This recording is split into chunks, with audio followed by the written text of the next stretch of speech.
Kaboosh! What's up guys, it's Ben back again with another video. Today we're going to go over the iPad 10th generation and all of its features and issues that come along with it. But first, please allow me to introduce myself. My name is Ben. I make videos and vlogs about photography and tech. If that's something that you're interested in, consider hitting that subscribe button and joining the family.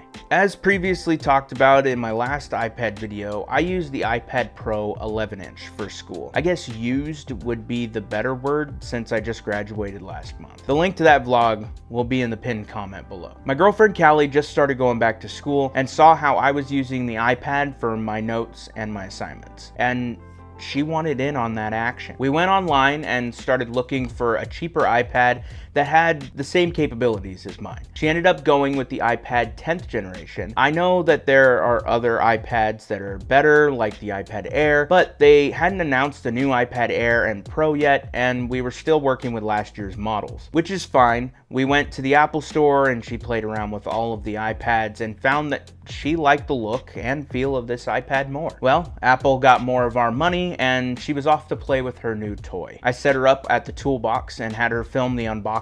And in the box, we find the iPad, of course, 2 Apple stickers, a charger, and a braided USB-C to USB-C cable. Side note, I'm really happy with the braided charging cable. I think that it was a really good call by Apple to bring those in. I think the color of the iPad was one of the biggest selling points for my girlfriend when she bought it. I think her favorite color is blue or something like that. But honestly, the selection of colors that you get with this lineup of iPads is great. Pink, blue, yellow, silver. Okay, not so much silver, but the pink, blue, and yellow are vibrant and definitely look better in person rather than on the computer. So I recommend going to the Apple Store or Best Buy to see them in person before making your decision.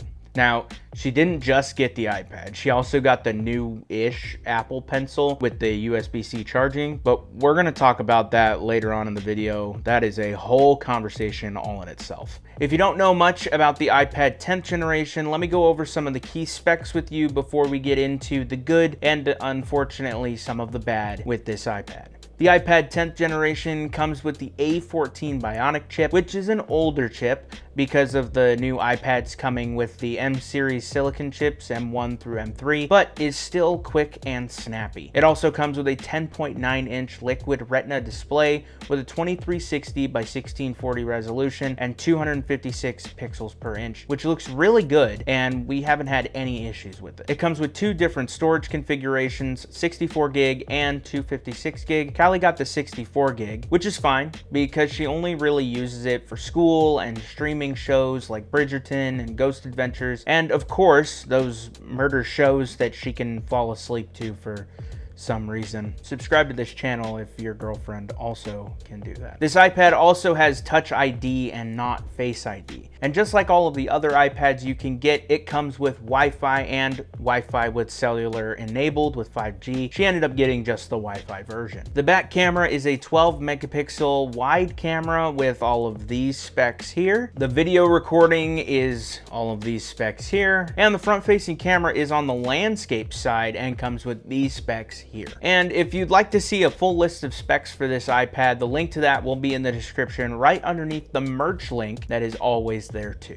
To some of the things that I've heard my girlfriend talk about when it comes to this iPad. I narrow it down to 3 major things she likes and 3 major things she gets frustrated by. The first thing that she likes about the iPad is that it has a great battery life when she remembers to charge it. Honestly, it takes her a couple of days to go through a full battery when she's working on schoolwork. Now, when she's watching content on Netflix or Hulu or any of the other apps that keep me up at night, the battery can last between 6 and 10 hours, which is crazy good. She also does some gaming, not a lot. She does these paint by numbers games and also these search and find detective games too, which the battery doesn't even look at as a challenge. The second thing that she likes about the iPad is that it is great for school. Just like when I did my review of the iPad, she has some of the same points that I have. No more having to buy notebooks, and you can save money by buying the digital textbook instead of oftentimes the more expensive physical books. And taking notes in apps like Notability make note-taking in class a breeze. And the third thing that she likes about the iPad is the portability.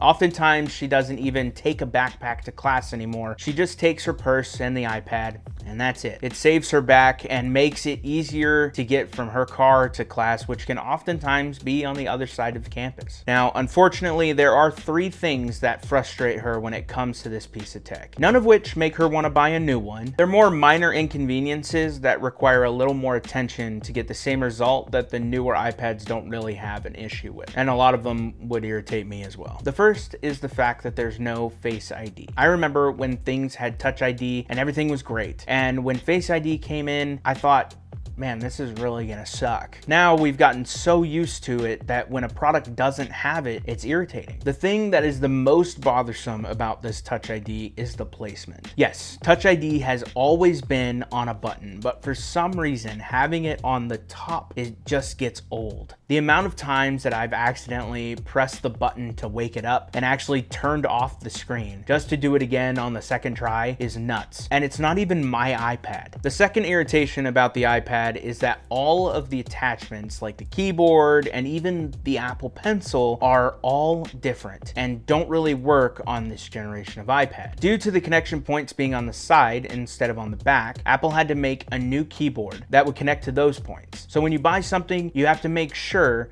that it is for this specific model of iPad. It's a slight irritation, but at least if you don't want a Magic Keyboard, you can always use a Bluetooth keyboard like the MX Master Keys that I use. Now, remember at the beginning of this video when I said that we were going to talk about the Apple Pencil-ish Apple Pencil with the USB-C charging, but we're going to talk about that later on in the video.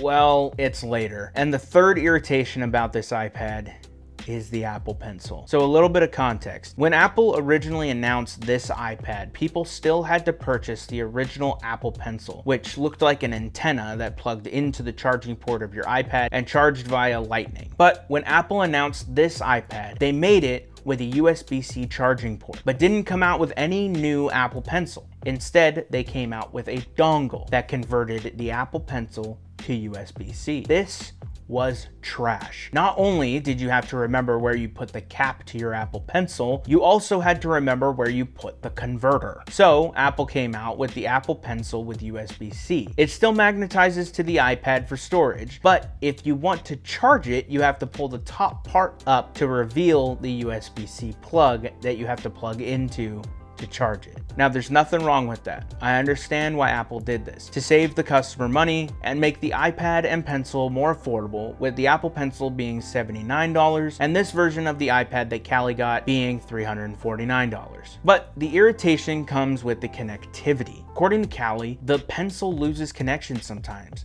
and it takes a second for it to reconnect again. I've looked it up and I haven't seen many people with this issue before. The only thing that I can see being the issue is that the battery might be getting low on it and it might need a charge. But that is where I'm going to leave it to you. If you've ever had this issue before, comment down below, especially if you found a fix. If you have this iPad, how has your experience been with it? I'm sure other people might want to know. If you like this video, give it a like. If you really like this video, hit that subscribe button and consider joining the family. We're almost at 1,000 subscribers, guys. Thank you so much for watching. I will see you guys in the next video.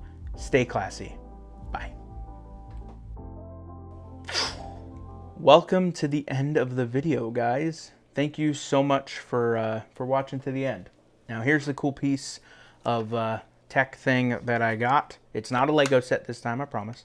This is a Kodak Brownie movie camera. I believe it's like circa 1970s era. I got it from a friend who was cleaning out his garage, and it still works, listen, which is really cool. I believe there's film in here, and I haven't gotten the nerve to open it to take the film out and develop it. If you guys want a video on that, let me know. I'd be more than happy to do that for you. I'll see you guys in the next video. Bye.